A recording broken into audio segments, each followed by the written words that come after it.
Not gonna lie, everybody, I cannot even remember the last time I did a tag video.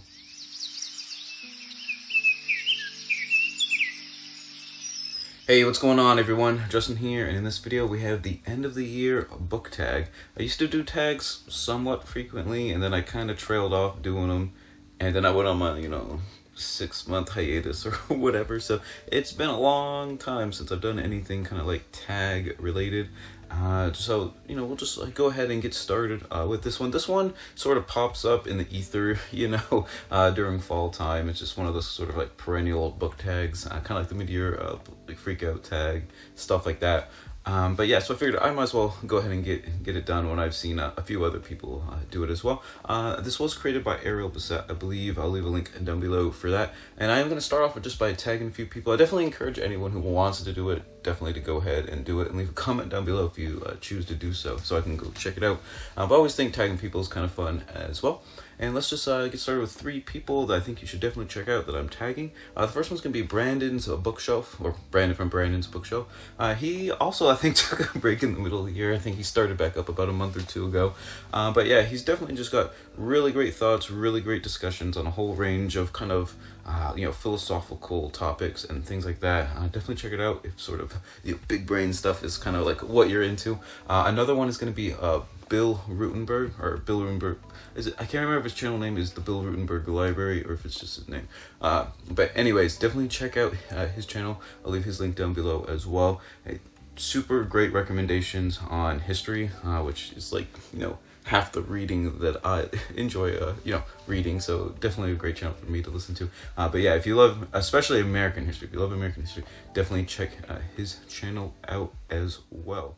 And I'm also going to tag Bookish. I don't believe, or I guess I've never caught his name if he has said it in some of his videos or something, or maybe I'm just, just drawing a blank or whatever. But yeah, he definitely does a lot of great discussions and stuff as well. And apparently while I was gone, he definitely blew up and gained a couple, I think 1,000 or 2,000 subscribers. I think since the last time I watched him, when I kind of, like I said, went AWOL and didn't do anything book related or watch anyone's like videos for like half a year and stuff. So that's great news for him, and definitely check out his below if you kind of love conversational discussions and whatnot on pretty much anything bookish related. I think that's why his channel name is Bookish. But yeah, let's just go ahead and get started. I got my notebook here so I don't forget anything. Question number 1, are there any books you started this year and still need to finish? Not really. Basically, I will just DNF a book if I'm not gonna read it. Like, I don't really just kind of leave them forever. Though I don't DNF books very often, maybe a couple or a handful each year. But I got 3 going right now that I've talked about before in my October TBR, so leave a card up there for that video if you want to hear more about them. But I got, let's see, what do I have? Hairy Toes and Golden Wings, kind of about different New England wildlife for the most part. I'm reading Pertinax, which is a biography of the Roman emperor named Pertinax. And I'm also, for fiction, I'm reading, oh my gosh, what's it called? I know it's about Warcry. Blood of the Ever-Chosen is the subtitle. Oh, I guess it's just Warcry Catacombs. I guess it's just the name of the title. And that's, if you know what Warhammer 40k is, this is the fantasy version, Age of Sigmar. And yeah, that's just what I'm reading at the moment. Like I said, I talked a little bit more about those in that video. But yeah, those are the 3 books I'm reading right now that I need to finish before the end of the year. Question number 2, do you have any autumnal books to transition to for the end of the year? I don't have a specific book in particular, I guess, but I am building a token shelf up here slowly but surely. And I will say my birthday is in November, so I usually read or listen to or reread something Tolkien related, usually in kind of November, December. I know I've done that probably 3 or 4 years now. Maybe not quite every year, and I'm not sure if it's something I instinctively do, but I think towards my birthday I go, I want to listen to The Hobbit, or I'm gonna reread Children of Hurin or something like that. So I think that's definitely kind of end of the year transition type thing. I don't know, that's the closest I got, because I don't really reread very much. Like I said, Tolkien stuff, and that's very few nonfiction books. There are a few I do plan on rereading, but yeah, it's not a huge thing that I do. Question number 3, is there a new release you were still waiting for? And there actually is one really cool one that I'm hoping pans out to be like super awesome. I think it comes out at the end of November or the beginning of December, if I remember correctly. I know it's like right towards the end of the year, and it is Assyria by Eckhart Fromm. And there really isn't a whole, there's just not a whole lot of books on Bronze Age histories that are just like, I guess big ticket books. I guess there's a lot of like kind of like academic monograph type stuff, which, you know, just isn't fun to read. You know, every now and then I'll pick one up on the Hittites because they're like my favorite. But yeah, this is like a big kind of release on ancient Assyria, which is really cool. So Sennacherib and Tiglath-Pileser III are gonna be like super happy, you know, in their caves, knowing someone like wrote, you know, a popular history book on the Assyrians. They're kind of well known for being kind of the most, I guess, bloodthirsty is like the best way to put it. Kind of the most like brutal of the ancient like you know, Bronze Age empires of the Near East. I don't know like tons and tons about them. I want to say, actually, I'll probably have to do a library tour at some point. I have quite a few books on Hittites. I think I only have one specifically on, I think it's like the Neo-Assyrians and the Neo-Babylonians or something like that. So it's definitely gonna be cool to kind of like add to like the collection, because my entire ancient Near Eastern history is like only like one shelf, which really isn't that good considering, you know, that's several different civilizations over, you know, a couple, you know, 4,000 BCE to roughly 500 CE or BCE. So it's a, you know, a big chunk of history time, but not like a whole lot kind of like written about it for the lay person. So that's definitely one that I'm excited for, you know, that hasn't been released that I'm waiting for. All right. Let's see, question number 4. What are 3 books you want to read by the end of the year? One that I have no idea why I haven't picked up yet, it came out earlier this year, is Philip Freeman's Hannibal, and he writes a lot of popular ancient history books. But I have a Punic War shelf right here. Well, I guess it's not like a full shelf, but I got it going, and I have absolutely no real good reason why I haven't picked up a new release on Hannibal to add to my Punic Wars history shelf. And, you know, I personally feel you can never have too many books on Hannibal Barca, so, you know, I definitely need to pick that up, and I think I'll just, like, you know, devour that as soon as I, like, get to it. So, for some reason, like I said, I just gotta go out and get it. 2 more are ones that I already have here. We'll start off with Baron Heinrich, which is The Trees in My Forest. I've read several of his works, and he's one of my favorite nature authors. He partially lives in like a log cabin in like the rural Maine woods, which is like my aesthetic, literally. But he's also just a brilliant like biologist and everything. He does like experiments like on his property and all that kind of cool stuff.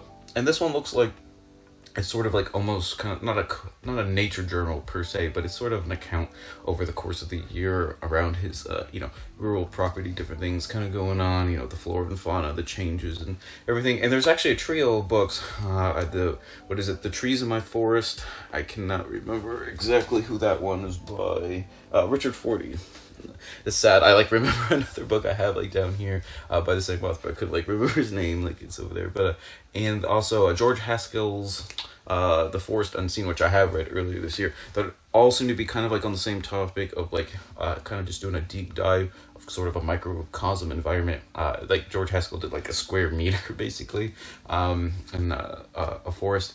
Baron Heinrich is obviously doing kind of around his property, and I think the same thing for Richard Forty in England. So I think all 3 of them are going to be like really cool to like once I finish them to kind of like compare and contrast them, stuff like that. So this is just going to be like a nice kind of cozy, just like familiar type of read, I guess, that I'm looking forward to, which I plan kind of reading next month around my birthday and stuff too. Of course, I'm going to say that for a bunch of books, you know, you can't read like 5 books on your birthday, or can't. But another one that I want to finish by the end of the year is Rachel Carson's Under the Sea Wind. She's probably most famous for Silent Spring, but she's also written a trilogy of books, the Sea Trilogy, I guess is sort of what it's called. But Under the Sea Wind, oh my gosh, I have them over there. Hold on 1 second.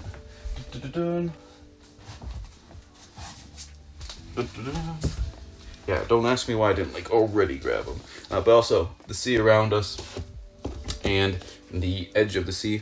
And they are beautifully written. She won awards, actually, I think, for several of these. But I think the first one Under the Sea Wind was written like during like World War II, so kind of like overshadowed by everything, if I remember correctly. And then obviously nowadays we kind of remember for Silent Spring, but they are really well written. I've read I think I read Under the Sea Wind a long time ago, like in high school and stuff. But I honestly don't remember like too much from it because I didn't care about that kind of stuff back then. But I kind of want to read the trilogy fairly close, maybe not back to back to back, but fairly close together. So want to go ahead and get started with that. All right, question number 5. Are there any books that could shock you and be your favorite of the year? There is one that I think has really good potential that I am waiting for my last vacation of the year, probably at the beginning of December. And it is Ed Yong's Immense World, How Animal Senses Reveal the Hidden Realms Around Us. And I've seen nothing but just bowing and praising over this book. I think Goodreads has it at like 4.9 stars or something. I've seen just all over the internet. I've seen like physical like book review journals like talking about it. I've seen you guys sometimes talking about it. So it's definitely one that I need to pick up. What am I doing? There was something I was gonna...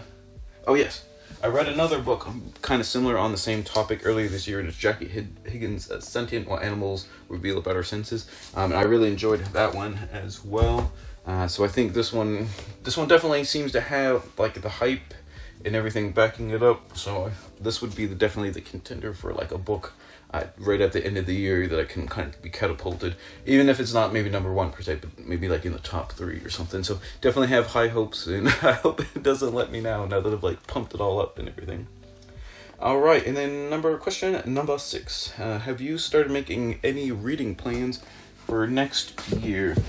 Not a whole lot. I don't really, I guess, plan too much stuff out, but I do have one sort of series planned out for starting in January of next year. Hopefully, if I can actually keep halfway of a consistent schedule and whatnot, that I'm really excited for. I kind of briefly talked about it like a year ago or something, I want to say, but it didn't pan out because I started doing videos, obviously. But like I said, I am planning that series out a little bit, but that's only say like a book a month or so over the course of at least for like the first year or something like that. So it's not like a whole ton, but I'm gonna keep it a little secret in case I don't actually do it, so I don't look super goofy. But yeah, if you've watched this far into the video, thank you so much. Don't forget to like, comment, subscribe, all that kind of cool stuff. But if you really want to support the channel, best way to do that is actually probably checking out my Etsy shop, where I sell different quotes about nature and philosophy, things like that. I released a new Henry David Thoreau series of signs and whatnot, which I obviously really like Henry David Thoreau, and a lot of other people do as well. But even just liking items or favoriting the shop, stuff like that, definitely helps me out a whole lot in the algorithm. But thank you so much for watching, and whatever you're reading during the end of 2022, always remember, read victoriously.